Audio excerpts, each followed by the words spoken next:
Welcome, ladies and gentlemen, to the Robby Rowe Show. You are listening to episode 90. Today, we're going to be talking to Alan Jaeger and Dr. Josh Heenan. Yeah, no, you heard that right. That's two people. First time ever on the Robby Rowe Show. You're listening to history. Now let's listen to a soundbite from Alan Jaeger that I believe sums up today's episode. Our job is to say that, look, there's a piece here you can add that is critical. To me, it's a game changer to your rehab process. And like you said, it may be the difference between rehab and being healthy and rehab and doing rehab again.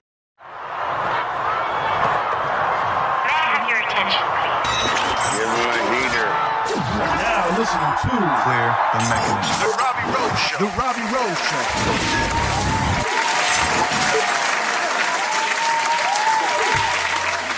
Yo, what's going on, guys? It's your boy Robby rolling here on another episode of the Robby Rowe Show, episode 90. And oh man, this is a good one, guys. I mean, I feel like all my episodes are good, but this one's definitely special.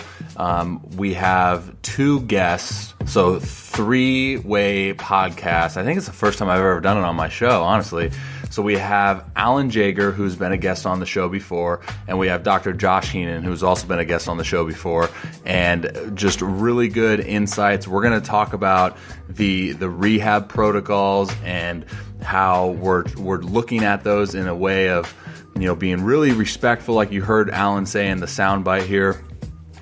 We're just going off experience, and I think it's a really interesting dynamic between me, Dr. Heenan, and Alan, because I come at it from, you know, a player perspective in the sense of I've gone through the rehab protocols. I've gone through that, you know, 120-foot throwing program, and I just speak on personal experience, where you have Alan, who's gone through experience with a ton of different guys, and then you have Dr. Josh Heenan, who comes at it from a medical side. So it's a really, really interesting dynamic that we talk about today. I'd encourage you guys to, you know, if you don't have the full, I think we go for like an hour 20, hour and a half. If you don't have the full time, be sure to download this episode so you can listen to the full thing, because there's really good insights and information here.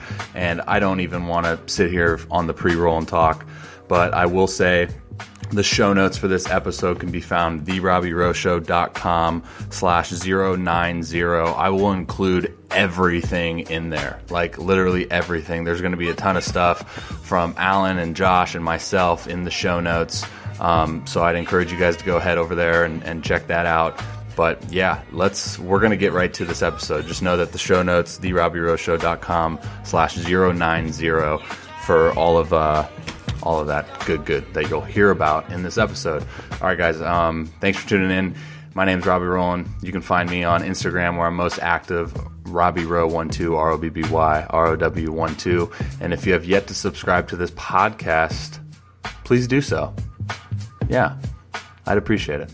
Anyways, let's get right to the episode, guys. Here is Alan Jaeger, Dr. Josh Heenan, and myself. Enjoy. All right, welcome everybody to the Robby Rowe Show, episode 90. Appreciate everyone for tuning in. So today we're going to do a little bit different. This is going to be the first time ever on the Robby Rowe Show. We're going to have three total people. So first I want to introduce Dr. Josh Heenan. Josh, welcome. Thank you for coming on, man. Hey, thanks for having us. Yeah, absolutely. Second guy I want to introduce is Alan Jaeger. Alan, thanks for coming on, man. Welcome to the show. How you doing? I'm great, brother. I can't wait to do this, and I'm excited to be on with both you guys. You know, that's how I asked him how he was doing, and not That's okay. I spent too much time with him. By the way, I'm feeling a little empathy for Josh. So. You shouldn't. You shouldn't. We've done like 12 podcasts together, so we're good. All right. So today we're going to tackle... It's the 12 podcast rule. Yeah. Right? After 12, you don't ask him anymore? Yeah, no one cares. I think it's after a year you spend with someone, you don't really care how they're doing. No, you do care. You just already know. Right. Exactly. Yeah, you can tell by just the facial expressions how he's doing. So today we're going to tackle a lot of different things, and I kind of, like we talked about before the show started, is I want Alan to kind of lay the foundation for us today. We're going to talk a lot about the disconnects in the the rehabilitation process and the coming back from surgery, and this is something that I'm going to talk about from personal experience, having done this twice now. For a lot of my audience and followers know kind of what I'm going through right now. So Alan, do you want to talk first and foremost about the current rehab protocols that are out there right now?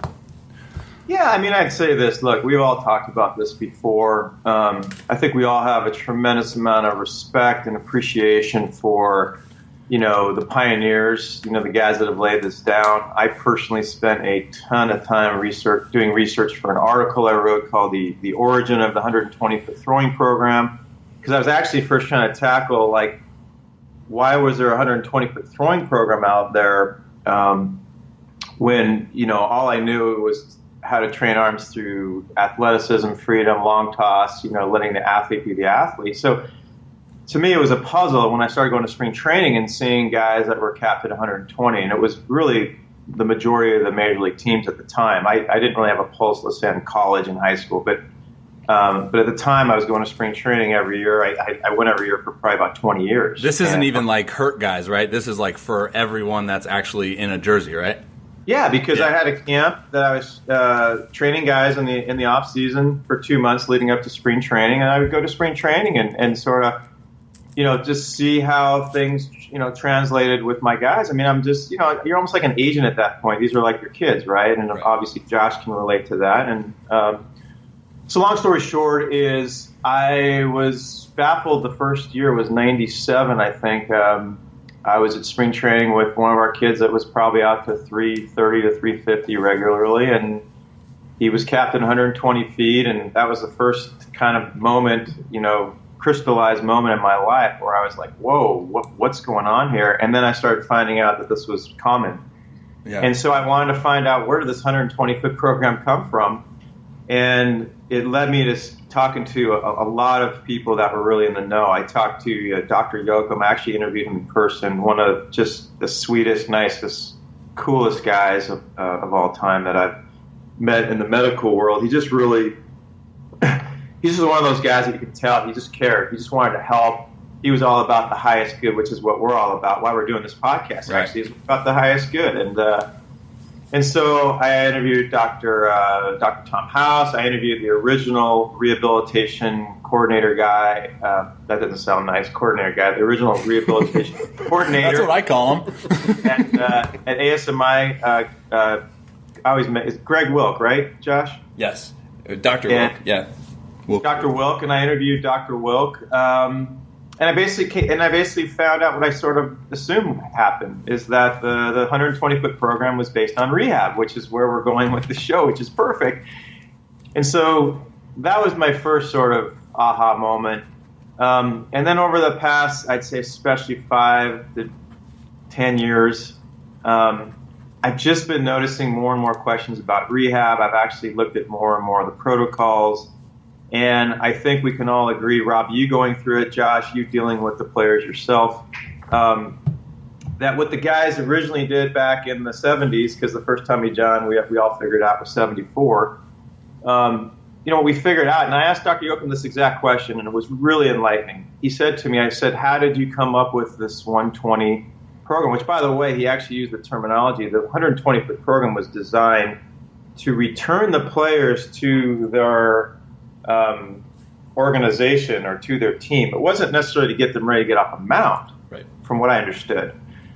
But the point is that when I was, kind of picking his brain, this whole idea of this 120-foot program was something that they did their best to bring in athletic trainers, physical therapists.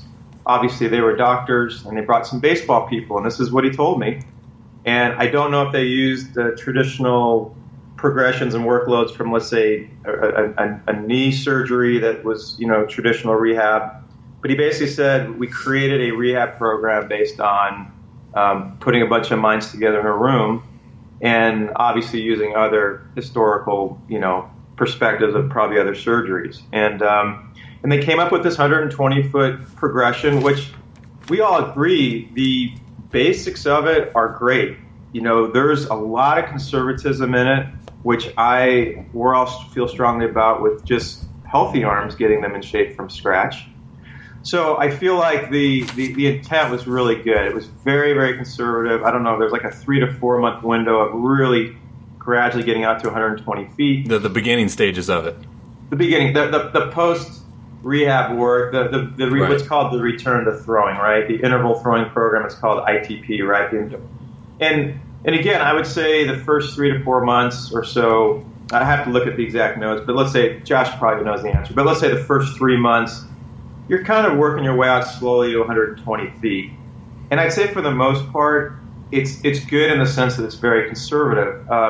I don't know why they pick 3 days a week. I don't know why they pick the amount of distance and the amount of throws per increment. And I'm not here to debate it because I don't have facts on another way of doing it, because our system is based on listening to your arm and being really in tune with just letting your body dictate what it wants and your arm what it wants. But so I can't really say it should be 3 days or 4 days or 5 days or 6 days. And I don't know when 3 days turns into 4 days and 4 days should turn to 5 days. I can only tell you based on a healthy arm what that looks like. But all things considered, again, I feel like the infrastructure was built well. I think where my major concern is that once the athlete gets to 120 feet, and again, it's all based on, well, what did they do pre-surgery? We don't know if are we talking about a 9-year-old or a 5-year major league veteran, right? But regardless, is when you get to 120 feet, for an athlete that was used to throwing, let's say, 300 feet pre-surgery, or 350, or even 250, the question becomes, at 120 feet, why are we getting guys off a mound at that point? And I understand that their intention is to get guys off a mound incrementally, right? Not throwing with full intent. In fact, the rehab protocols will say throw with 40% effort or what have you. So, and later on, I'm sure we'll get into what perceived effort is versus real effort. A term I learned from Glenn Fleisig, Dr. Glenn Fleisig, by the way. Still some respect. Who I love and is just awesome. And he's done a lot for the community, too. What's that? He's done a lot for the community, too. Glenn is a rock star. I love Glenn. But we'll talk later about perceived effort, I'm sure, too. But to try to tie this thing together so that we can actually all talk here, the end point is probably this. There's other things I know we're going to get into, but I think my main takeaway is this. At some point when you get to 120 feet, I believe 1 billion %, that was a billion, not a million, 1 billion % that at that point you need to now let the athlete become the athlete. Usually these protocols, understandably so, they want you to stay in your mechanics early on. I know Randy Sullivan would probably differ a bit on that, in the idea that we sort of want to start challenging, maybe the rigidity that might be in the arm and the body. But no matter what, whatever you do out to 120, let's start to free up the athlete. Let's make sure that whatever mechanics you supposedly may have needed to stay in, let's start to let go of the mechanical pieces, because now you got 3-4 months under your belt. You're well conditioned to some degree, but let's now start letting the movements happen, the freedom of the athlete open up. Let's start taking away any idea of quote-unquote mechanics. Let's start getting into variants of release points, starting to get angle on the ball, uphill, the stuff we love with long toss, and let's start to build volume and conditioning, also conservatively. And I've told players going through rehab, look, when you get to 120, you probably need another 4 weeks to go from 120 to, let's just say, 300 feet with still no intent, no aggressive downhill throws. Right. This is only uphill, angular throws to get range of motion, and, of course, to activate the legs and the core and all that good stuff. So I would just say that would be maybe the starting point of this conversation with regard to rehab. I know Josh is going to have a lot of great input. I know you from doing it yourself, my goodness, what great feedback. Well, that's what I was just going to talk about when you talked about that 120 is like from a player standpoint, from a guy like myself who was at, 400, 420 before surgery. It's a very robotic type of throwing. You feel, I think the word that I want to use is very restricted. And this is something that Josh and I have talked about a lot. Is when I was coming back, this was 2016 from just bone spur surgery, which is usually, it's a scope, it's 3 to 5 months, and I was on pretty much that same protocol that we're talking about. And when I got to 120, it was never what we're saying here with the long toss throws, that arc, that rainbow, which I was so used to. And I just started feeling very robotic, very restricted. And then that kind of just breathed into, my mound. We talked earlier before we got on the show is how they got me on the mound right when I got to 120. And there was no freedom. There was no athleticism. I was, like I say, I talk about this a lot with my followers as well. It's like I was very robotic, which didn't allow for freedom. And, and that was a really tough position to be in. So that's from the player's side. I'm sure you can kind of attest to that as well from your experience. Yeah, absolutely. Well, I would just say this in a nutshell.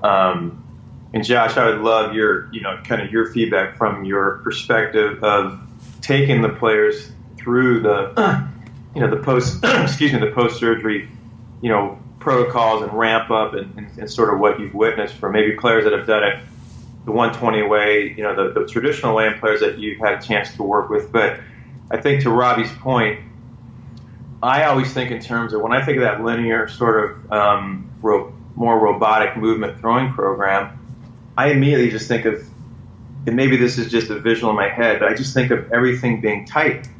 And that includes the area that was operated on. Yep. So in a way, I almost feel like if you have this sort of robotic, tense, tight sort of mentality, and then you go to the mound, even if you go to the mound at 40% effort, like it suggests, and you slowly build up off the mound, and I think they have it right, and they're doing the slow progression off the mound as well, but the main piece that protocols are missing is, okay, you got out to 120, even if it was a bit robotic, let's free up the athlete. Let's get the conditioning going. Let's bring out the athleticism. Let's get the core and the legs involved, right? Let's do that slowly too. And then at some point, let's start to get off the mound and then start to ramp up and get that ball going. Absolutely. Josh, what do you got? What do you got on that, Josh? No, I completely agree, and I think an important caveat at this point is we definitely don't want to overstep any bounds in terms of where the doctors are coming from, and understand that anybody that's listening to this, whether they're parent, coach, athlete, we are here to guide the process. And when we have someone that goes through surgery, they've already had a traumatic event and they've had to have that reconstructed. Our goal is to guide them through the process and be a part of the team. And as you said before, just collaborate. And if we get an athlete that comes to us from a surgeon that has tight restrictions, we call them, we say, hey, listen, we want to start progressing them past that 120 when they hit that spot, and they hit all their metrics that we need them to hit prior to that, and the doctor says, no, this is my athlete, we progress them this way. We have to, by law, we have to respect that.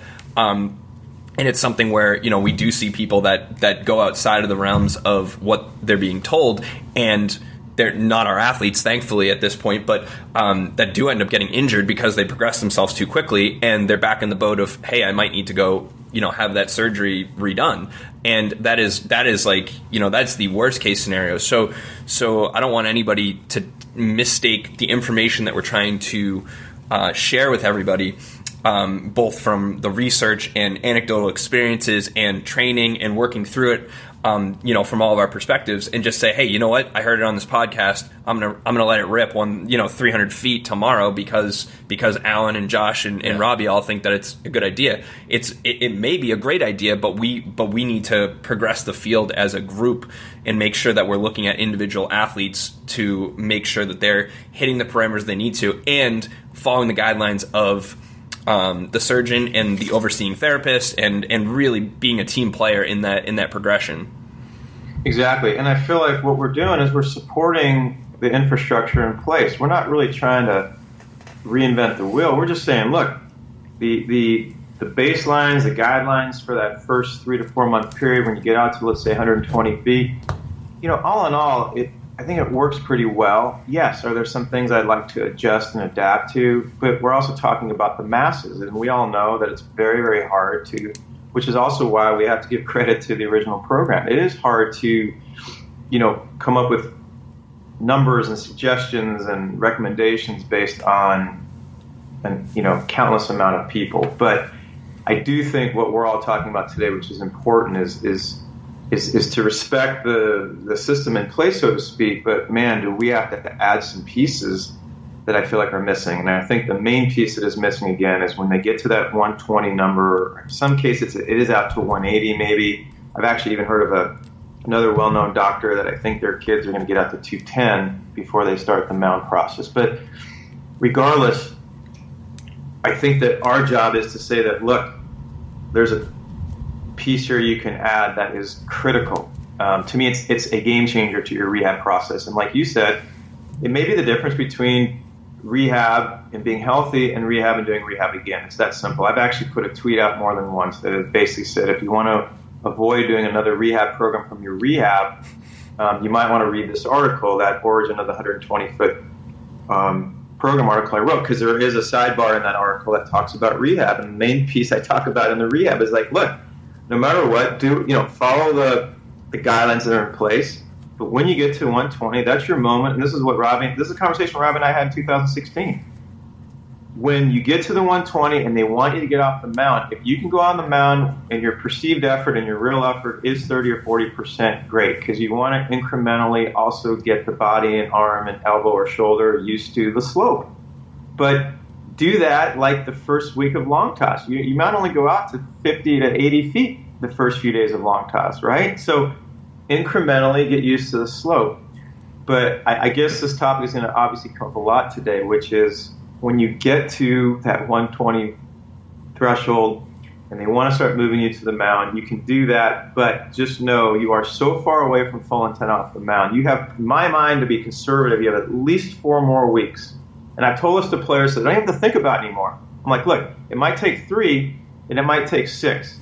All I'm saying is until you get into long toss shape with a lot of volume built like the first 3 months of your rehab program, you're not even ready to pull down yet until you get out to your max distance with volume. So as you said, so there's no legal problems here. I'm going to make sure that this is on record on behalf of all of us, or we'll just put Jaeger Sports on record. I'll cover you guys. Thank you very much. I'll just say this. When you get to 120 and the rehab protocols basically have you start to, get off the mound, I would just say this. You're probably at minimum 4 weeks away if you're an older player that's used to, let's say, 300 feet or more. You're probably 4 weeks away from getting off a mound. And so... And everybody I've talked to, coaches, players, even athletic trainers, even medical people would say, what's the rush of 1 more month? Right. We've spent 9 months grinding and doing this thing right to perfection and taking our time and being mindful and being patient. And my whole point is, well, then that extra month to me is sort of the most critical piece. Well, that's debatable, but let's just say that month needs to be there. Yep. And the problem is, and this is the last thing I'll say, and then we'll kick it back to our host. The last thing I'll say is this. One of the reasons why the protocols stop at 120 is because that is obviously based on the original throwing protocols from the 70s. So I think in medical terms, they consider that to be long toss, right? They consider that to be getting the arm stretched out or opened up enough to get on the mound. And I think that language is also part of why we're doing this podcast. I think we also need to talk about what long toss is and what is 120 compared to really being instinctive and innate and natural and letting the arm dictate what the real distance Wouldn't you is. say that's, sorry for interrupting you, but wouldn't you say that's like per individual base though? Because you can have a guy that had surgery and he was a 120 guy already. And then 100%. has the surgery. 100%. And also, Robby, if the kid is 10 years old or 12 years old, 120 might be, 150 might be what his normal distance of throwing it. And look, it works perfect for really, really young athletes. But when we're starting to get nowadays, we can almost talk about junior high school. When these kids that are 13, 14, 15, I can see it online. Oh, yeah. They're 250, 300, some of these kids. And obviously the bigger arms are 300 to 400. Like you, so thanks, man. Well, just remember this: 120 feet is 33% of 360. I think it's 30% of 400 feet.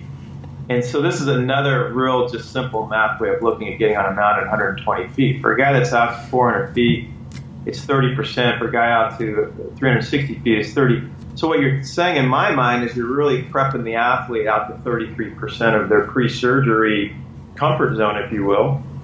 And so now, I just do the visual a lot. What is my body look? I have a yoga background, right? Stretching. How does my body feel if I stretch my hamstring out to 33% of what it was capable of doing pre-surgery, and now I do 33% of a stretch on my hamstring, I go run a 60.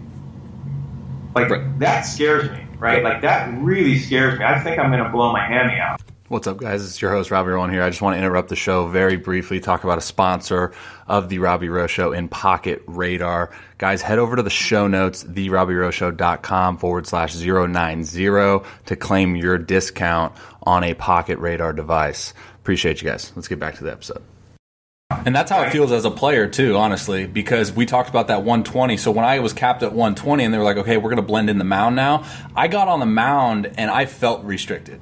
But again, and we'll dive into this a little bit later as far as like the perceived effort and everything. But when I got on the mound, like being a long toss guy, I was always so accustomed to the natural athleticism, being in sync with my hands and my feet, my legs, and all of these things.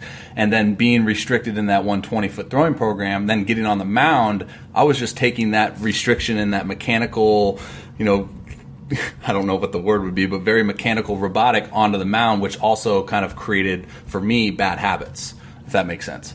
Well, that was something I know Josh can comment on too, because, and again, I'm going to bring up Randy Sullivan's name a lot, because he and I have talked a lot about this, and he just wrote a really great article. I'll link all of this in the show notes as well for my audience for listening.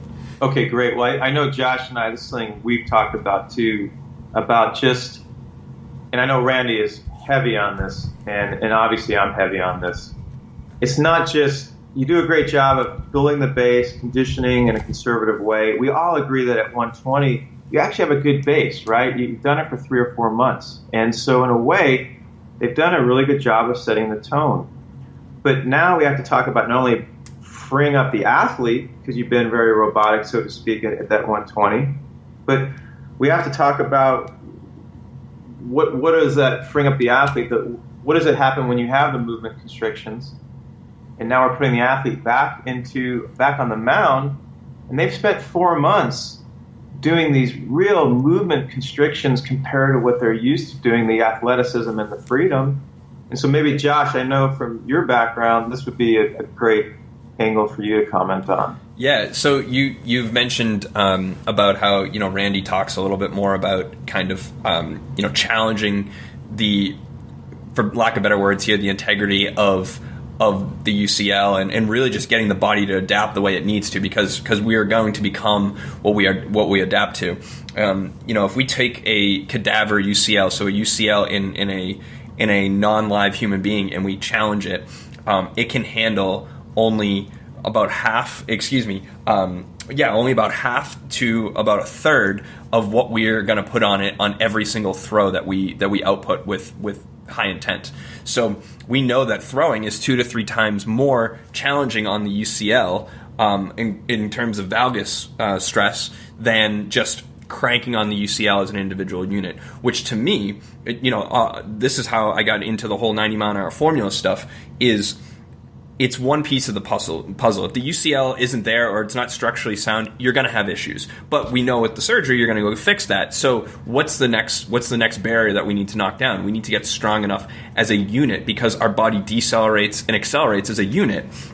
And through our testing and some of our research, which we're trying to get published in the next year or so, is we found close to a 100% decrease in UCL surgeries for those that can reverse lunge 1.5 times their body weight. Now, the only reason I care about that number, I don't care about the 100% decrease. I care about the fact that we use an independent metric of our lower body strength, and that is somehow indicative of how often someone is going to have a UCL surgery. And I think that number is really, really important to give us some baseline, saying that we're not looking at a UCL as the UCL. No one had a weak UCL and they tore it. They had a system that couldn't handle the load, and the UCL was the leaky faucet or the hole in the roof that happened to be the issue that broke down first. So Interesting. So it's all about a system, and I think, and I read the article that you sent me that Randy wrote, and it's really well done, and I love the idea of challenging the system and challenging the throwing earlier on in the process. But the way we look at it is, I look at it is, we have 4 tiers, and the first tier is, do we have optimal biomechanics? So can we challenge that person to pass their orthopedic tests just based on them on the table? Like, do they have pain in their UCL post-surgery when we're challenging that valgus stress? If you do, then we probably shouldn't be loading that pattern, because they're still in pain, they're still in that recovery phase. And we also looked at that optimal biomechanics. Can you just stand and move in time and space without compensation? Robby, for instance, pre and post-surgery, had significant cervical rotation deficits. He could not move his neck without massive compensations, which, if you have a lat that is hanging on by threads and part of it is torn off, you're going to start to compensate in other areas. So that's an easy thing. So before we wanted him to have a ball in his hand, we wanted to make sure that he had proper movement of the function of each individual joint in the body, and then allow them to move together. So that's my first level of, like, hey, are they cleared to move as a good moving human being? And then the next level is where I would look at, like, the 90-mile-an-hour formula stuff. So we're looking at our lunge, we're looking at our chin up, we're looking at our deadlift. Where those are not the only tools we use, but those are the ones that I've seen time and time again that challenge the system, both muscular and neurological system, to say, hey, you have enough load tolerance of strength, size, movement quality to handle these movements that are going to overlap structurally with throwing on a mound. I have guys that come to us 18 weeks out of UCL surgery and can't fully extend their elbow. That is a massive, massive issue, because you haven't fixed the structural issue that we need first.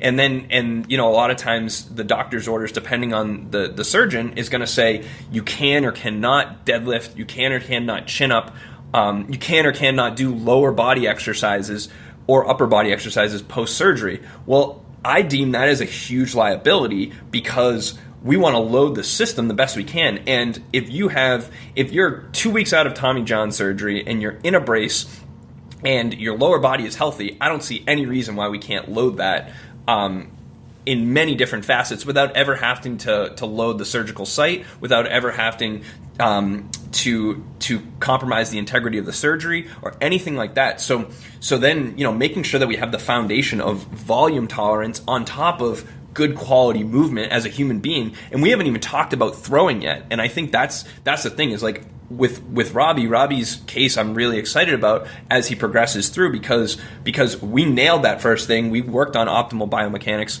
optimal movement mechanics for a very long time, and he had a lot of asymmetries that were red flags. He had a lot of issues that were not comfortable for me to let him progress, and he hammered through them. Then we built that strong foundation of movement, size, strength capacity, and then we start teasing in the next 2 layers, which the next 2 layers I have is what I call optimal authentic throwing mechanics, and then the next one is throwing volume tolerance.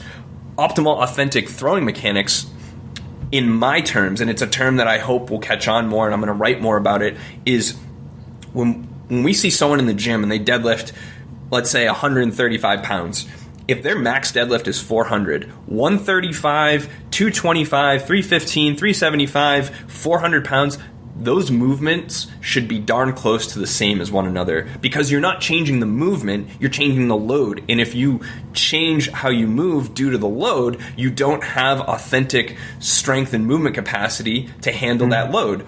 So what I love, and what I've always loved about your long toss stuff, is go by feel. And for me, I want to go by feel and by perceived exertion and by actual video and see what's happening. If we have a guy, Robby and I have a joint client that actually sent us a message earlier today. He had an 89 mile an hour run and gun, and he sent me a note, and I said, hey, why don't you add a counterbalance to the front, your front glove? So he put a 2-pound ball in his front glove, and he hit 96 on his next throw. Wow. He has a trunk stability issue. Now, if we're if the optimal authentic mechanics were on par for this athlete, we could be able to give him a 1 pound counterbalance, 2 pound counterbalance, a 6 ounce ball, a 9 ounce ball. Anything is going to allow him to then replicate those mechanics, because we're not asking him to move differently. We're asking him to move different weights and ask for different trunk stability components and all of these other factors, which is what I love about when you talk about expanding and feeling your arm and feeding your arm and getting it long, and then doing your pull downs and then getting off the mound. Those are all different capacities, and we need to be training those capacities at many different levels. And then the last piece, as I talked about before, is building up that throwing volume without fixing your biomechanics, having a good amount of load tolerance, without having authentic mechanics that you can replicate. Throwing volume we're asking for issues if we're going to add throwing volume to any of these capacities that aren't optimal yet, and we need to treat each athlete very differently. Robby was somewhere between how many weeks or months do you think you were delayed in your throwing program according to the actual protocol that was written for you? This coming back from lat? Yes. 2 months, right? 2 to 3 months? Yeah, I thought it was 2 to 3 months. Yeah, because the original script, and granted, it's a lat surgery, which is more like nuance, so it was tough. But it said after 4 months to start your throwing, and we did it 6.5. Yeah, I think. And the nice thing about Robby's progression is there was a couple of red flags that he wasn't feeling good when he was moving through a chin-up. He wasn't feeling good with some other motions. And we were able to delay that because we had the foundation set of, hey, we know what we're going to do long-term. And we're not trying to chase him getting back to the minors. We're trying to figure out how can we develop a plan so Rob is a major leaguer and stays there for as long as humanly possible, and without these massive setbacks. So with Robby, we delayed it a little bit because he wasn't checking the boxes that I believed and he believed were prerequisites to getting back to the throwing volume he needed to become the next level athlete. And now, how many months have you been throwing now? How many months have I been throwing? Yep. What? 3 or 4? 2 or 3? Really? Not 3? That long, yeah. 3 now? Yeah. So we have him set up somewhere between 3 and 6 months further than other athletes that have gone through the same surgery with the same surgeon, following the same protocols. Oh, yeah. He is now belayed himself well beyond where those athletes were.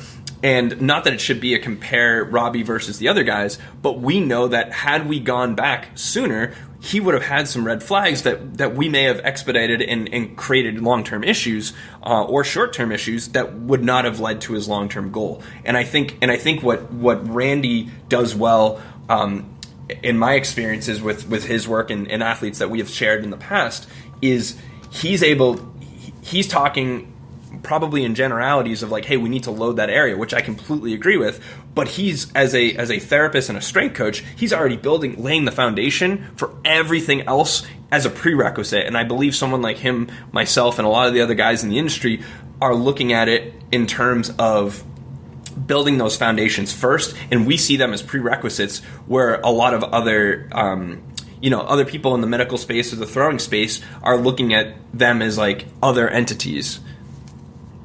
Which is huge, because I think that's one of the reasons why I love talking to people in your field, you and Randy and Cressy and people like that, because I guess at the end of the day, I am so focused on the return to throwing from an arm perspective, from an athletic perspective, from a range of motion perspective, from a slow build, into endurance, into good conditioning, eventually getting off the mound slowly and surely. But where you guys come in is you guys are really dealing more with the infrastructure of the body. And I love that term authentic, by the way. It's very powerful, because what you're really doing is you're getting to the core. That's how I feel about throwing. That's why I listen to your arm as one of our big mottos, is because what does listen to your arm mean? It means feel your body, feel your intuition, listen to your instincts. Your body knows best. So what you're doing with that authentic approach is you're actually figuring out from the body position, like, what do we first need to do with the body even before the throwing? Right. And so to me, these are like, that's why this podcast I think is going to be so helpful is because we're talking about both these major pieces, right? We're talking about getting the body right, getting the arm right through this process, yeah, go ahead. No, what I was going to say is I think the piece that gets missed a lot of times in throwing programs, and I'd be interested to see, your perspective on it, because you do have a strength background and you do. You do a lot of strengthening type work, especially on the upper body, to make sure that people are preconditioned before they go out and do what they need to do. But someone like Robby, for me, in terms of the optimal, authentic throwing mechanics, was relatively easy because he already had those. He's an elite thrower already. Whereas if I had, the 15-year-old version of Robby that's kind of all over the place, trying to figure out exactly how he's going to move and replicate those movements,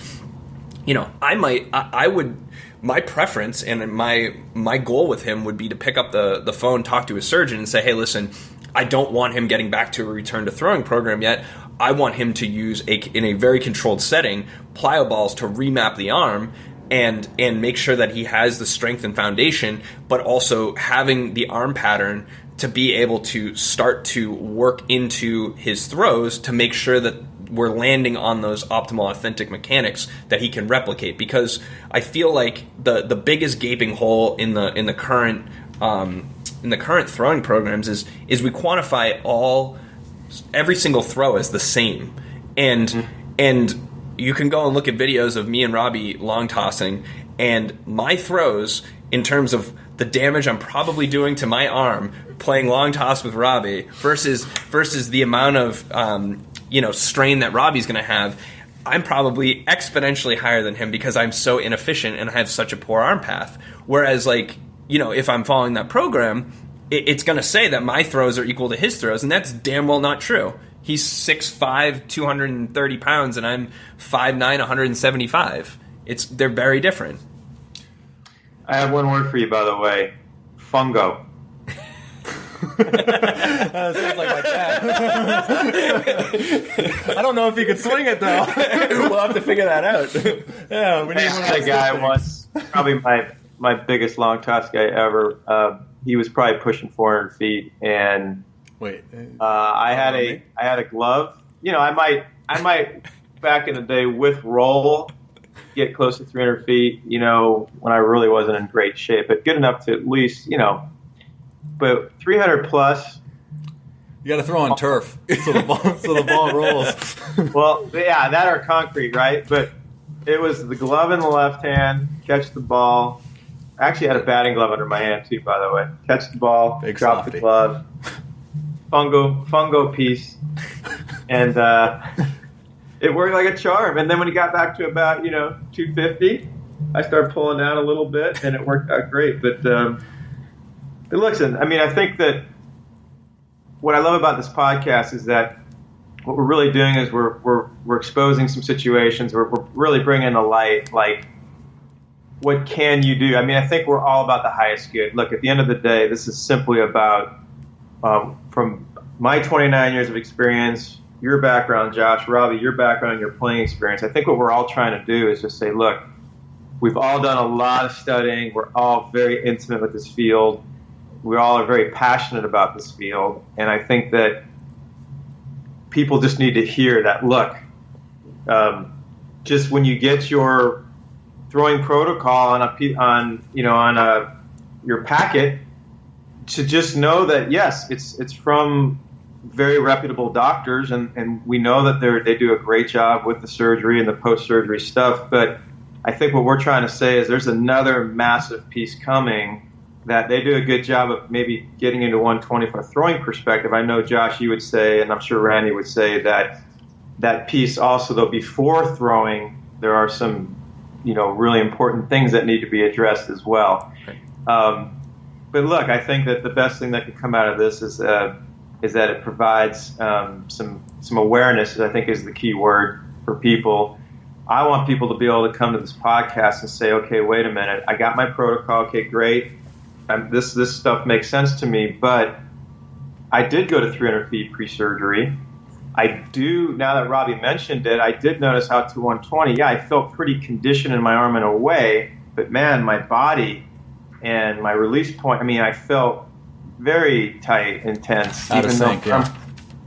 And all of a sudden, there's a point of reference for these athletes to say, okay, wait, I get that. And I think one of the things I just want to comment on real quickly about that, Robby, is that one of the reasons why I've been so inspired to want to do a podcast like this and talk about this more is because of the countless conversations I've had, whether it's DMs on Twitters or people calling and saying, hey, I'm going through rehab, or people I know that are going through rehab.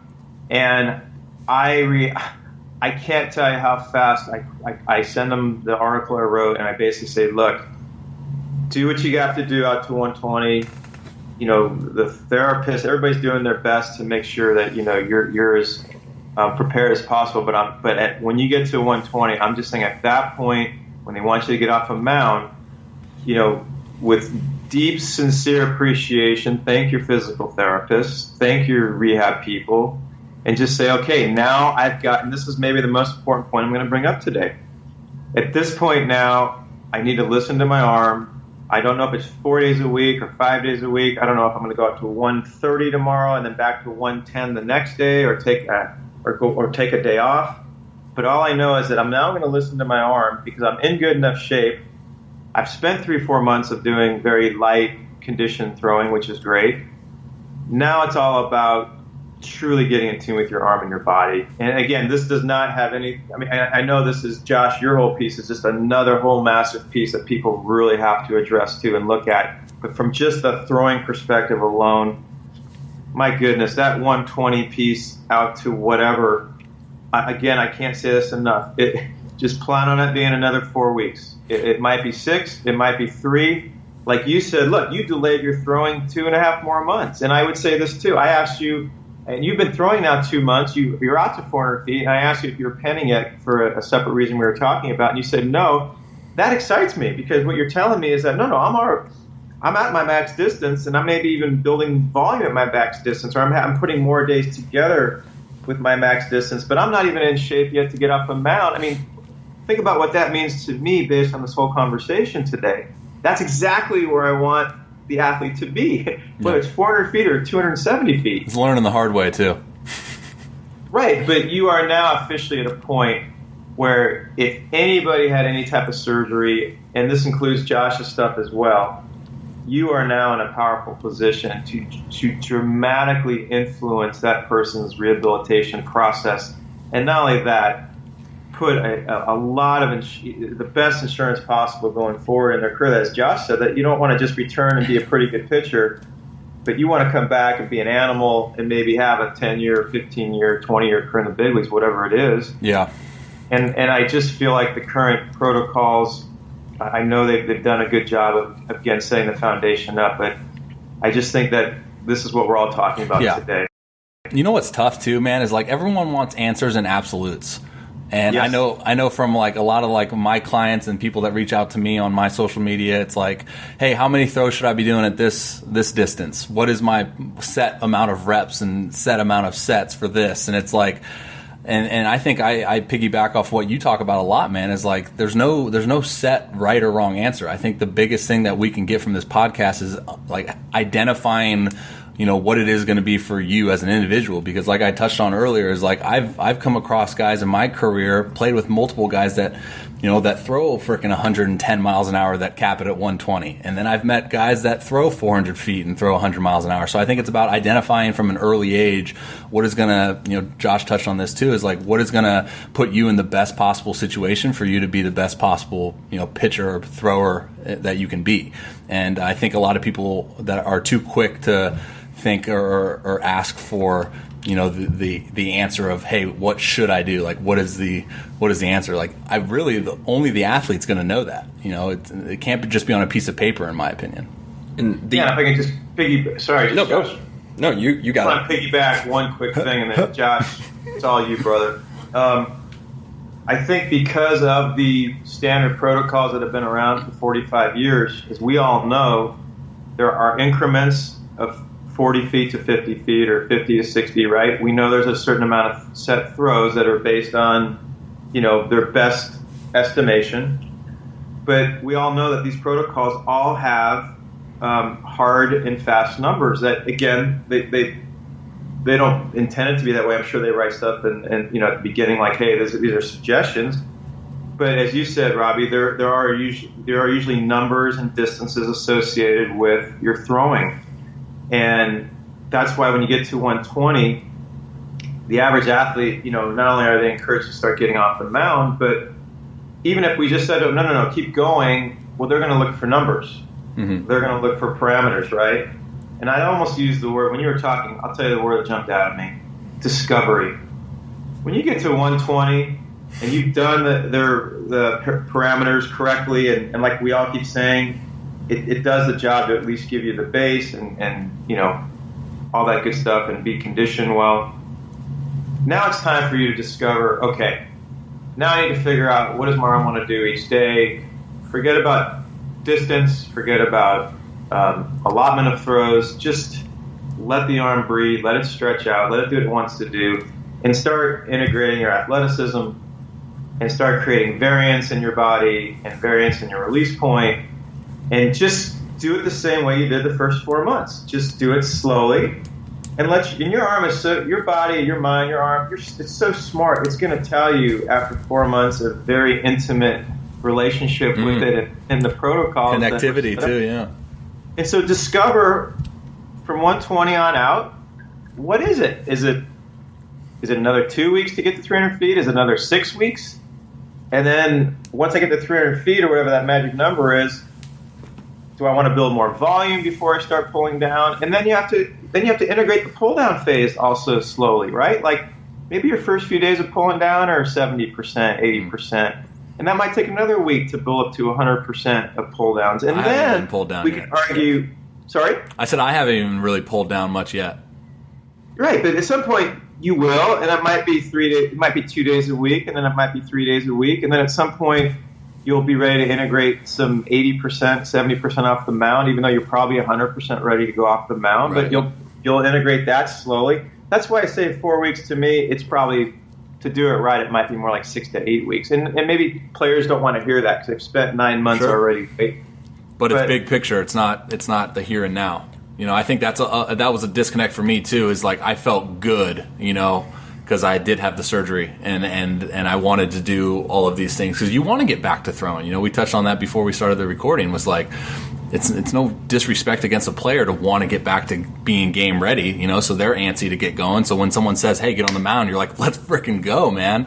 I know you wanted to. No, you were saying everybody wants absolutes, and I think the one absolute that I know we can agree on, probably all three of us very easily, is that where you want to be needs to be, it can be a movable absolute, but that needs to be in your foresight, and where you are needs to be understood, and then figure out relatively where are you compared to your goal. When we have someone come into us as a senior in high school that's trying to get picked up in October, we are training and we are doing some different things with that athlete because they basically are at the point of like, hey, if I don't get picked up in the next 6 weeks or the next 10 weeks, and I'm going to go into my senior season without an opportunity to playing at the next level, I'm going to hang it up. Yeah. And if that's really where they're at, then we need to approach that differently because that case is very unique. Mm-hmm. Whereas, someone like you that says, I don't want to just get back and be able to throw a baseball. Like that's a foregone conclusion. I'm going to throw a baseball. I want to be able to throw at the highest levels with consistency, without pain, without these hiccups in my career. And if I do have any hiccups in my career, be in a better position so I can recover from them quicker. And understanding where you are and where you want to be is really important. For those people that are listening that are familiar with Westside Barbell is arguably the strongest gym in the world. They knock out powerlifters left and right, and hold world records all across the place. And one of the things that I look at in terms of relatives and absolutes with our throwing programs is I look at long toss, run and gun, pull downs, mound work. They're all pieces of the puzzle. And Westside Barbell does this wonderful thing where they rotate their main lifts. So maybe you're working on a box squat this week to hammer your glutes, and the next week you might be doing a rack pull, and the following week you might be doing a front squat to work a different position.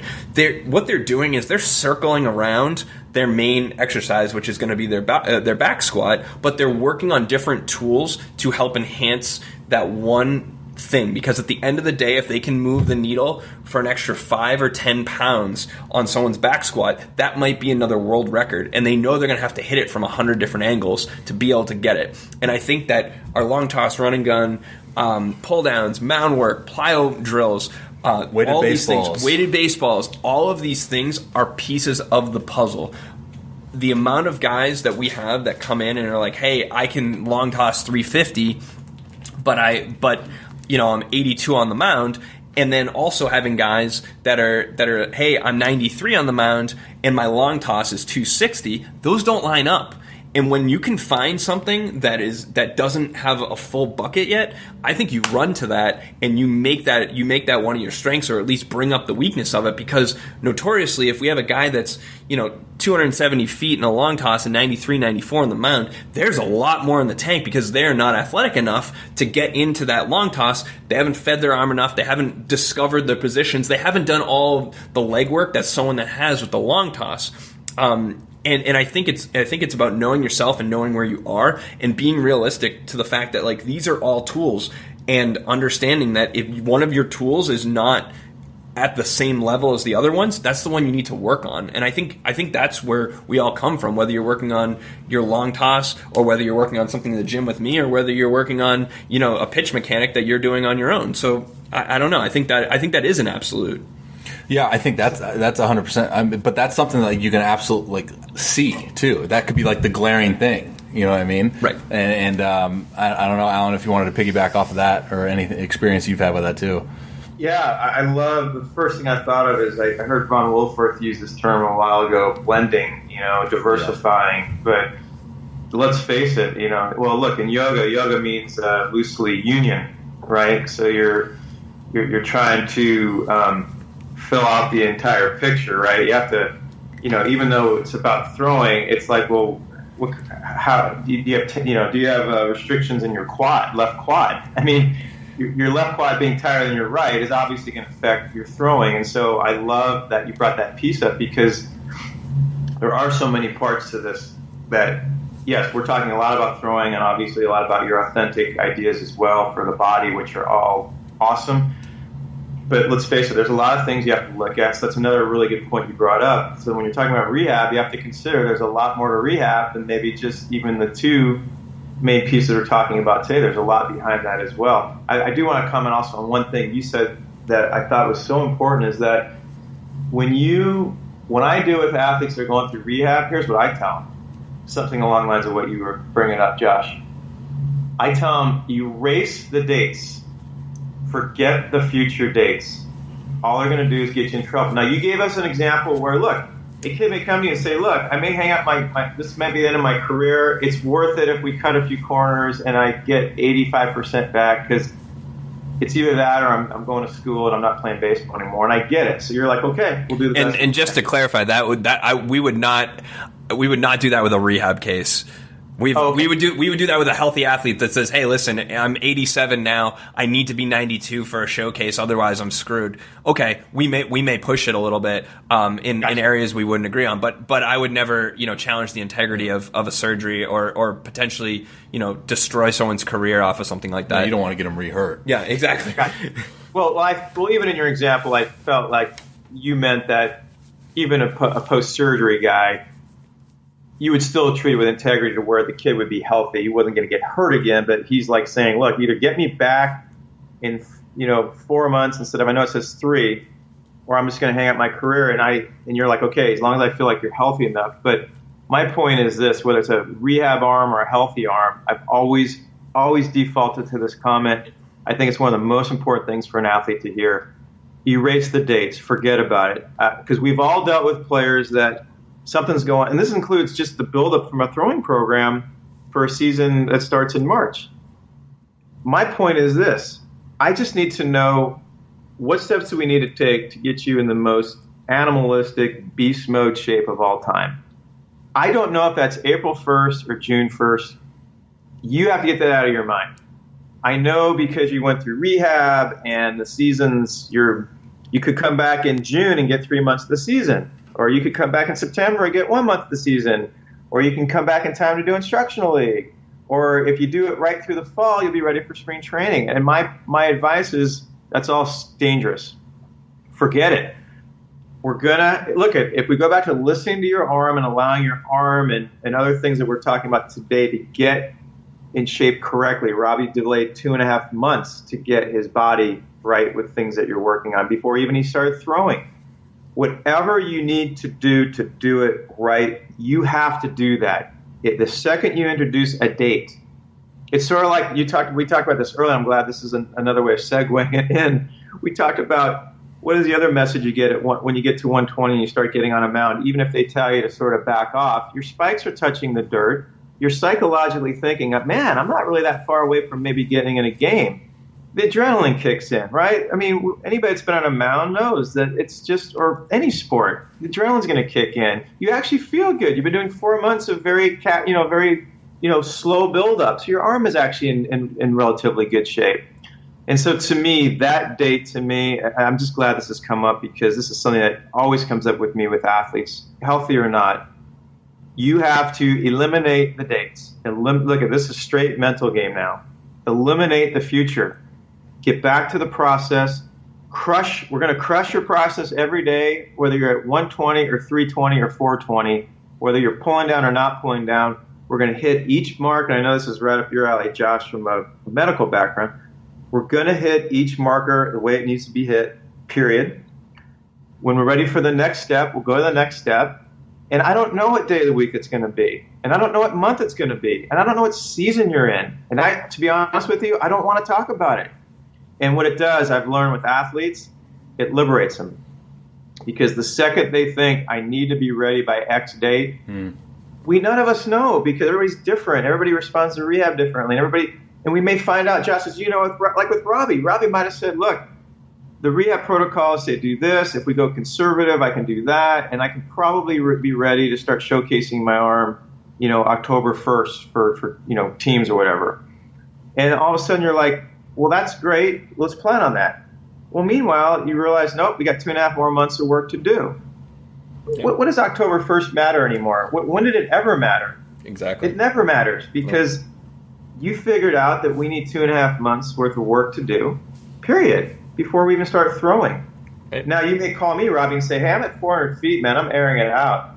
Do you think I can get ready for this comes up all the time, too. How many weeks do you think I need before I go for a scout? And I'm like, if I had to guess, if you're at 400 feet and you're fully stretched out, you're probably 3 to 4 weeks away from being full tilt where you would recover well the next day and not be, hanging. But I would say I don't know because you know why? First let me know when you start integrating your pull downs lightly. Then let me know when you start integrating your pull downs with full intent. Then let me know when your pull downs went from 2 days a week to maybe 4 days a week. Yeah. Then let me know after you've had maybe 2 or 3 pens where you're at 70 to 80%. What do you think about integrating velocity and radar guns into that process to kind of give you feedback as far as where you're at in your process of recovering from an injury or something like that? As long as you use it's great. As long as you use the radar gun for that reason, for perceived effort versus real effort. Yeah. It's genius. And I do know, again, this other doctor I referred to, only because I know a kid that's going through the rehab now, is I believe that all their protocols are based on radar gun readings so that there's a constant, and I think some major league organizations are doing this now. I think one in particular where, if you really look at it, Robby, it's a great point because how could you not? If you're really going to build up an arm from scratch post-rehab, right? Or I'm sorry, not post-rehab, post-surgery. Well, of course you'd want to know what your real effort is, not your perceived effort. And also you'd want the measurements because, look, everything so much is about data now. But my point is this, use the radar gun for that reason, not because you're getting excited that you're starting to see 90 or 93 and you're like, okay, now I'm close to that workout. Well, I told him, I was like, I don't want a radar gun. Well, and I told him, I was like, no radar gun. And this is the funny thing because I'm glad you jumped in and said that. So in the therapy world and even in the training stuff with my staff, we always always talk about managing expectations, and that's the same thing that you're talking about, erasing the dates. I'm all for having a target and a goal and knowing what we need to do, but we look at things as can you do it? Can we hit that checkbox and then move on to the next one? Because we're building a house and a foundation or a pyramid. We're not just throwing stuff together. And I think for the parents and athletes and coaches and strength coaches and therapists and anybody that's listening to this, if you are in this situation, whether it's yourself or one of your athletes or your child, the best time to get going on this stuff and really making sure that you're going to set yourself up for success or set your athlete up for success is before the surgery happens. So when we have a situation where we can reach out to the surgeon before the surgery and say, hey, what's going on? What are your thought process on this? How are you going to attack it? And usually we end up doing that either right before or right after, because we want to hear from them how the surgery went, any findings that they may have that's significant and which may influence how we're going to rehab them. That's super important.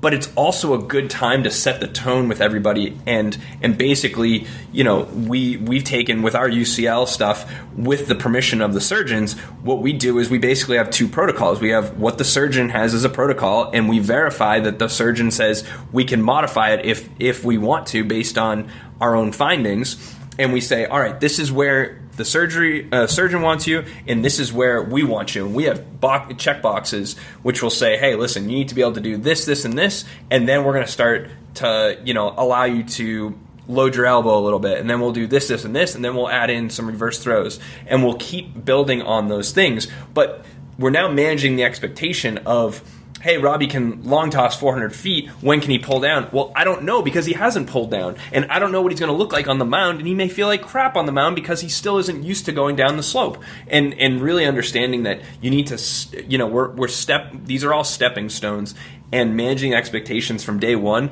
and understanding that you need to have a great doctor doing the surgery and a really good therapy staff to oversee the day-to-day and make sure that you're hitting your requirements in terms of your movement and orthopedics, and then understanding that your pitching coach and strength coach, everybody's collaborating to move things forward, then gets everybody on the same page. So there's no questions, because with Robby, I always say, I've said to him from day one, when we have a hiccup in your rehab, because there will be a hiccup, we will have days that you don't feel good. You will have days that your shoulder feels like it's going to fall off, even though you had a lat surgery. There's a lot that's going on, but we need to make sure that the athlete and family and coaches understand that, just because he had one bad day and slept on his arm funny and did a chin-up and just didn't feel right and his arm feels like trash for 2 days doesn't mean that we're behind in rehab. It's normal to see hiccups in the process. Right. And I think as an athlete, that's important to know, too, because we talk about, Alan touched on it earlier, the mental side, right? I had a bad day today in my long toss, and I was I kind of had that mental fatigue of crap, this is a bad day. You jot it up to a bad day. But something I wanted to segue to, Alan, unless you wanted to piggyback off something he said. No, I just want to reinforce what he said, is that, look, I'm okay with goals and kind of wanting to be there, but the process has to always trump the goal. I mean, I would leave it at that. Even the rehab protocols, which are in place that, have been around for 45 years and have done a good job of creating a base, I would just say, even that, don't worry about, it says you're here at month 1 or they're on month 2. Just maybe you need an extra month at 90 feet, or maybe when it gets to 120, you need an extra month there. Again, I think you definitely need a lot more time after the program ends, so to speak, at 120, or maybe in some cases 180, but or 210. But anyway, no, I'm good. Yeah, well, the next thing I want, because this is a question that I get a lot too, because I do publicly talk a lot about long toss, and I obviously post a lot about my long toss as well. Whereas, there's a group, I think, again, it comes back to the kids wanting and seeking out information as far as absolutes and good and bad, and there's something out there as far as the demonizing of long toss. So what do you say to the guy that is maybe in the realm of hey, I've never been a long toss guy, I don't want a long toss, doesn't long toss get you hurt, doesn't this get you hurt, and then they go through a rehab process? Is that if that makes sense as far as the question goes? Because they go through a rehab process and they hadn't long tossed before. Right. Yeah, I mean, one thing I haven't forgotten that I also heard from Glenn Fleissig is that they have done a study that I think post-surgery TJ, I think over 180, he just said, I can't remember what he said, but he said just be careful like how far they go out post-surgery. And I think what he meant is maybe because when they go from 120 to the mound, they bridge the mound obviously with lower intent. And I think he feels like, it takes that sort of makes up for that helps with the conditioning process is what I'm trying to say. And so I would just say to guys that, in general with long toss is post-surgery, that's why we want them crawling from 120 out to 300 feet or whatever it is, because we want them to condition and not test the elbow, although Randy would probably say the opposite. He'd say, no, the elbow is, as Josh was saying, it's ready for some activity and some challenging, so to speak. But for the guy that's never long tossed before, that's had surgery, well, that would be the first thing I'd say is, well, let's start there, right? Yeah.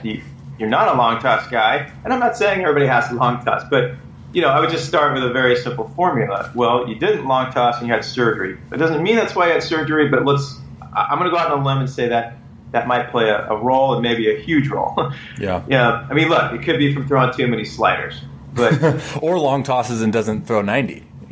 This is another tool that he was kind of talking about earlier. That he what? Like if you don't long toss and you don't like hit your velocity goals, because we're talking about like the individuals that kind of demonize long toss. I would say this in a nutshell. Look, I've done this for 29 years from a coach, training, consulting point of view. I've lived it for another 10 or 12 as lived it. Sorry, I started long tossing probably around 37 years ago. Okay, so I've long tossed for 37 years, give or take. Not so much the last 3 or 4. Fungo. What's that? Fungo, man. Right.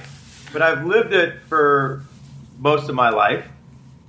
For, let's say, 29 years, I've been around teaching it and getting feedback and all the experiential stuff and all the people in the world like you and Josh and, the people that have implemented long toss. I would just say, look, based on a lot of experience, this is what happens A to B. And I would just basically say, look, is it a guarantee it's going to happen to you? No. But I can tell you from 29 years of repeatable feedback and experience, it is black and white to me, the benefits that you get from long toss. And I would just I always try, I've learned after doing this for a very long time, I try, even though I can get a little bit on tangents, but I still try to keep it simple when it comes to advice. Someone that has not long tossed before, I will present the information based on a lot of experience of what I feel like strongly will happen. If number one, if nothing else, healthier, more endurance and recover better feel, better athleticism, better life on the ball, then I'll go to the velocity, even though everybody wants to talk about velocity first. I will say, if you haven't broken, look, when I meet athletes that haven't long tossed before, I get giddy. You would think I'd be disappointed. I get giddy. Guys haven't done band work before. Some probably when Kyle Bodie hears someone hasn't done weighted balls before, or Ron Wolford. We get giddy because we're like, man, this is going to be fun to see what's the potential. Yeah, absolutely. Josh said earlier about the tank.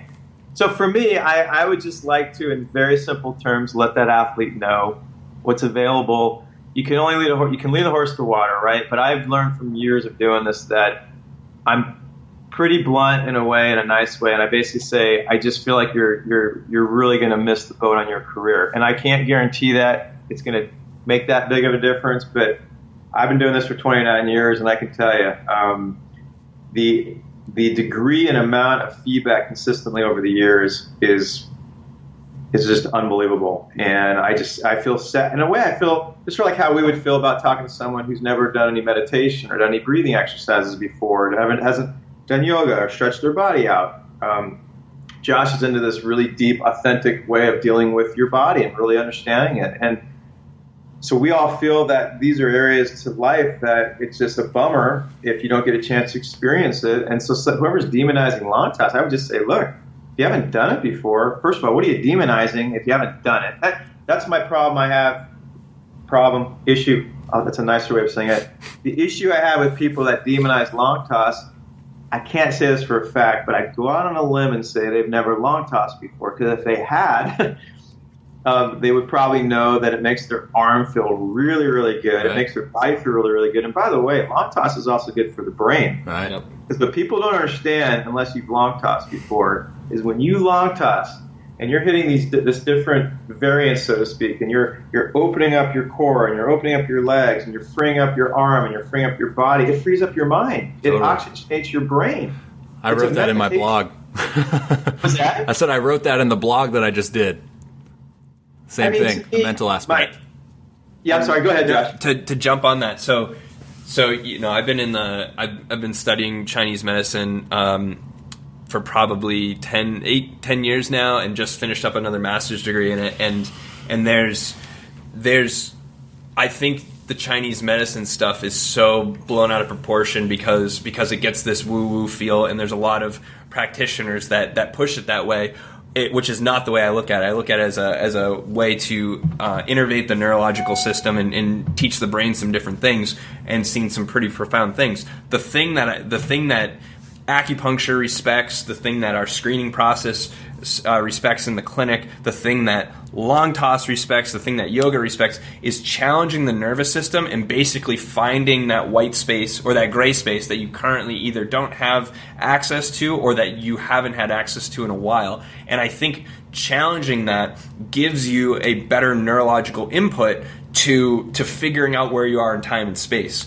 And with our younger athletes or our 27-year-old athletes that are having some serious issues with their body, they struggle to crawl. Easy, man. They struggle to crawl in the gym, and it's actually really funny to see at times because you have these big, strong athletes that can't utilize their body. And fundamentally, I have an 8-month-old who's like about a day away from crawling at this point, and fundamentally he has the mechanics down, but he doesn't have the stability. And my wife is like, hey, let's get him up, let's put him in a walker so he can bounce around. And I'm like, whoa, he hasn't earned the right to stand up yet on his own. Make him earn it because neurologically he's going to develop more. And when we have athletes, the greatest cases we have are guys that shoulder elbow pain and it's been on and off for a very long time, and they can't figure it out. I put them on the ground. I say, hey, I just want you to reverse bear crawl from here to the next 10 yards or so. Take your time. Whatever you need to do to get there, go for it. And they get stuck. And they're like, I can't do this. And I'm like, yet there's 9-month-old babies that can crawl around without an issue, and you can't. There's a neurological disconnect there, and I think it's something that happens when you are challenging time and space and using different dynamics all the time. And that's what I love about long toss, because getting on the mound is great, and few things in this world feel as good to a pitcher as being on the mound. I can attest to that. But long toss, it's something different because you have to fight many different things and a lot more athleticism in different positions, and you're then finding those positions, which is, I think, everything that you, me, and Robby really believe in. And I think a point you made, too, that I love is that idea of space. And I think that is one of the most beautiful gifts of long toss is that, I keep using the term like athleticism and instincts and feel. But I think that those all come out of that idea of being in space, because when you're in space, you have to feel your way through it. And whether it's neurologically and or physically, or it's obviously physically, but it gives you an opportunity to tap into your higher intelligence, so to speak, right? And I think that would be another point, by the way, Robby, to people that would demonize long toss. I'd say, well, first of all, I think you're going to miss probably the most important thing that people focus on today, which is velocity, even though we know it should be health. But they're going to miss out on a lot of velocity, number one, long toss. But two, the other thing that they just don't get until they do it. We all get it when we do it. And if you don't do it, you don't get this. That space factor, the feel. Right? You having to introduce your body to all these different increments, right? All this different variability, right? And to me, that's an athlete becoming an athlete. That's tuning into the parts in you that are undiscovered. I love that word discovery that I used earlier, and I like applying it now. Your long toss is about discovery and feel and intuition and neurologically, as Josh said, tapping into some areas that maybe are just dormant. Right? Mm-hmm. Wake them up. Hey, how are we doing on time? I got one more thing I really want to hammer on, if that's okay. I'm good. Okay, so Good. Alan, you touched on data a little bit ago, and I think as we progress in the technology within this game, obviously everyone, it's kind of more mainstream now, the data analytics of everything, and now we have kind of systems put in place, to give us the absolute as far as like, well, what is the valgus stress on your elbow? What is this kind of doing? And this was something that I won't name names, but a previous organization that I was in kind of went on as far as like, should I throw this amount today, or what is my data from this show for this day, and XYZ and all that.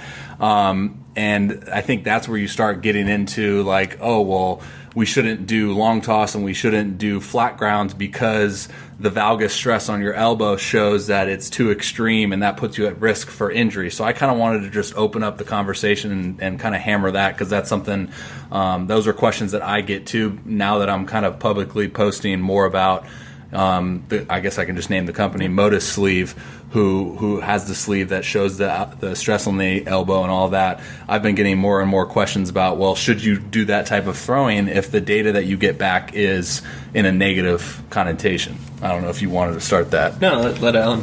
No. Well, I'll let Josh handle the medical part of it. I'll handle, as I like to, the field part of it. And by the way, shout out to Will Carroll. Will is love Will. He's just awesome. Will with Modus, right? I didn't deal with Will. I dealt with I thought his name was Tyler, but yeah, Well, whoever it is they're great people. I love what they're doing. Well, Will Carroll, at Injury Expert, for those of you that are on Twitter. Will is awesome, and Will's working with Modus. Anyway, my take is I'm going to go the field part. I'm going to let Josh, he can do field too if he wants to, but I'll let him handle more of the valgus stress and the physiological side of it. Look, I'm going to always come back. I'm going to always default to feel. I'm always going to default to instinct. I think that data it's sort of like what's happening now at Launch Angle, or what's happening with all the data being used in professional baseball. There's definitely a place for it. I think it's definitely can be useful. I think the day we put our instincts in front of the data is a dangerous day, because to me it's the cart before the horse. And I think my answer is really simple. I would say that use stuff like Modus Sleeve and use data. If you're getting physiological feedback that things are happening to your elbow or shoulder, I think we have to respect that, and I think that we can use that to our advantage. However, how many days have athletes gone out to throw and their arm didn't feel really good, and maybe they want to shut down, and if they just stay with it, all of a sudden they have a magical throwing session, right? Right. So I think that there's a little bit of danger in the idea of relying too much on the data, but I think, look, use the data, but default to your instincts, because your instincts are your instincts. Your body is so smart. The higher intelligence of your body is going to speak to you, and use the data is my short answer, but not to the point where it trumps your instincts. And you let it dictate what you're going to do. Here, my arm. Look, no matter what data I have today before I go out and throw, I can look at the data, I can keep it in mind, it can help prepare me and be mindful of what I'm doing. But if I go out today and I throw and my arm says, you know what, I don't really feel like 300 with pull downs today. I got to about 180 and I could tell my arm was a little sore from my pen yesterday, but I don't want to come in after 40 throws like maybe the data might have said. Right. All of a sudden I'm at 180 and all of a sudden 40 throws turns into 100. Because there's something about that magic at 180 feet that my arm is acclimating to, and it's actually conditioning or reconditioning to. Yeah. And all of a sudden that load is helping me for tomorrow. Yeah.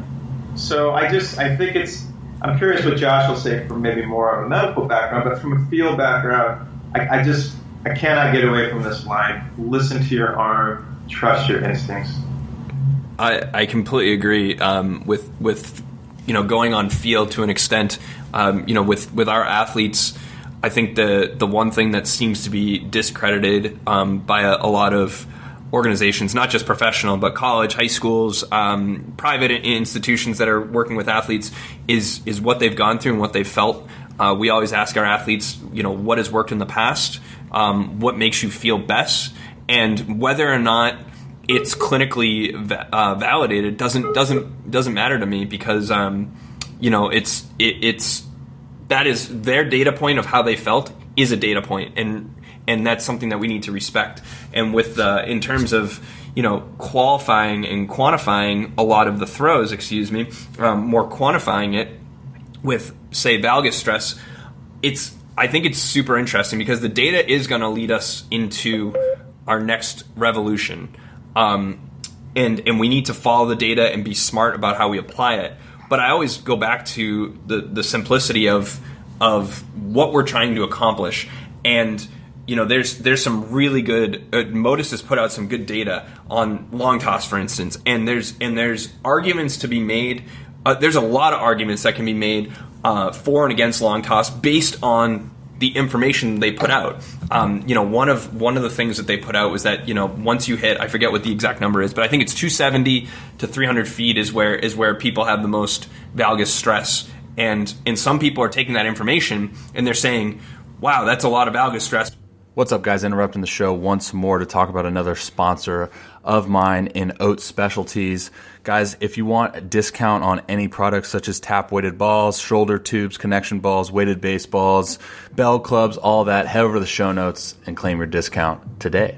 Let's get back to the show. You're going to have that valgus stress when you go to throw. And is stress actually a bad thing? When we're in the gym and we're training our body and our muscular system, we are stressing the system. We create a physiological response to come back and build back stronger. And when we already know that our elbow can barely handle a fraction of what we can actually handle with throwing, and our elbow can only handle a little tiny piece of that's, to me, there's a lot more pieces of the puzzle. And that doesn't mean we should invalidate any data that we get on a sleeve or any biomechanic testing that we do, but we should also look at the big picture. If we're looking at Robby and Robby's twin brother, and they both throw 400 feet, but Robby's twin brother can't do a chin up and can't touch his toes without back pain, that is a very different human being that we're working with than Robby. If he can deadlift 400 or 500 pounds, crank out chin ups with no issues, and reverse lunge 1 and 3/4 his body weight, we're looking at different athletes, and to say that one metric is going to move us all forward is going to be tough. But when we start to collaborate and put them all together, they're really going to paint a nice picture. And I think that using something, if Robby came to me as the athlete and said, hey, whenever my Modis sleeve says this, and this, and I have this much valgus stress, I feel crappy for the next 3 days. And I've noticed that over the last 6 months. That I don't care about what research we're going to do on that. That is a valid data point, because he's listening to how he feels, and he's also putting a number to it. Now, that doesn't mean that we should only look at that number, but it's an important piece. And I think it's about painting that big picture and figuring out what is going to be the metrics that you're going to be able to use to help illuminate the best pieces of your career and the best pieces of your throwing program, and transition to the mound to minimize your chance of injury and increase your chance of optimizing your performance. Mm-hmm. No, I couldn't agree more with that. And I love that you brought up that idea. It goes back to perceived effort. I love that you brought up the fact that people jump to the conclusion right away that stress is a bad thing. And I know when I wrote my article on the origin of the 120-bit program, another person I forgot to mention I interviewed for that was Stan Conte. Stan has done so much in this field from a research perspective, and he was the first guy that actually used this terminology with me. He said, because I said, well, the studies that ASMI did in, I think, 2000 and, well, it might have been 95 was the first one, and that they originally came up with the concept of valgus torque and stress on the valgus and all that. And he was the first guy that said, well, why does that mean it's a bad thing if there's stress? I mean, that's part of how, that's what training is, right? I mean, you introduce some stress, right? And then so on and so forth. So I think that goes hand in hand with perceived effort. What is stress? What is perceived stress? What is real stress? And also, what kind of machine? What does a machine say? Which can be very helpful, but what does it say compared to the human reality of what you're experiencing? And I think that's why it keeps coming back to this idea of feel and instinct. And I love that there's data there that we can use. We have to be careful. Use it to your advantage, but don't let it replace your instincts, your intuition, your feel. Yeah, and I think to kind of round out the last thoughts that I had on all this, it's going by feel is super important. And using metrics, whether it's rate of perceived exertion, which you and I we talked about the other day, that there's been studies that have disproved that for throwing, saying that they're not a valid metric. I still think that there is a little bit of validity there. We know that in other realms of the exercise science, exercise physiology world, rate of perceived exertion is a very valid number. In both the studies that I looked at were a 15-person study and a 60-person study. So maybe there's more work that needs to be done there, and maybe it is valid or maybe it is not valid. But I think knowing that is a legitimate thing you can look at, as well as your radar readings, your Modus sleeve readings, your video. I think video is the most underutilized tool for basically everybody. Everybody's walking around with a camera on their phone at this point. A $5 to $10, $15 tripod that you can post up everywhere is going to give you some really good feedback on what's going on. With some of our post-op guys for UCL, we will actually, again, with the permission of the surgeon and progressing them, thoughtfully and based on the metrics that we're looking at, we may actually give our athletes a 7-ounce ball long before we give them a 5-ounce ball, because what got them in there, what likely got them to tear their UCL in the first place was really garbage mechanics with a 5-ounce ball, and they haven't fixed them yet. And we see that they fixed them with a 7-ounce ball. So it's about giving them the feedback that they need, but we would never have gotten that information if we didn't use video to back up what we're looking at. Right. Yeah. Video is powerful. Seeing is believing. That's for darn sure. All right, so I want to round this out. I want to kind of give you guys the floor and let my audience know where they can find you and what you guys got going on. So, Alan, where can everyone find you, and what are some projects that you're working on right now? And I'll do my best to talk more as we hit and record, as far as getting everything that you touched on, that Josh touched on, in the show notes for this episode as well, so people can go to that and get those links for what you talk about.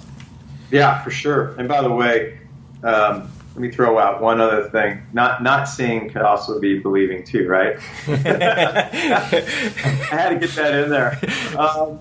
First of all, thank you and Josh. Really, I mean that from the bottom of my heart. This has been a topic that has been on my burner for 5 years, a lot. Not that it hasn't been on for more than that. And I just think it's so important that there's a resource for kids to look at and weigh. I mean, look, that's all we're doing. We're presenting ideas, right? We're not trying to say from a legal point of view, you have to do this, you have to do that. All we're saying is, look, from a lot of experience between the three of us, right?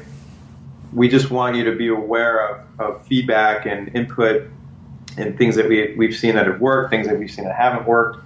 And so I just hope that, people take that away. And and I'm just really appreciative of you guys taking the time to do this as well. Secondly, I want to make sure, because I've done a lot of talking with Randy Sullivan about this, and I want to make sure people, as a resource, please go to the Florida Baseball Ranch or go to Randy Sullivan's blog and check him out. He's written a lot of extensive stuff on this as well. And lastly, for us, it's real easy. We're at Jaeger Sports, on both Twitter and Instagram. They can email us if they have information. And as far as, what I'm working on this right now. That's a good thing to be working on.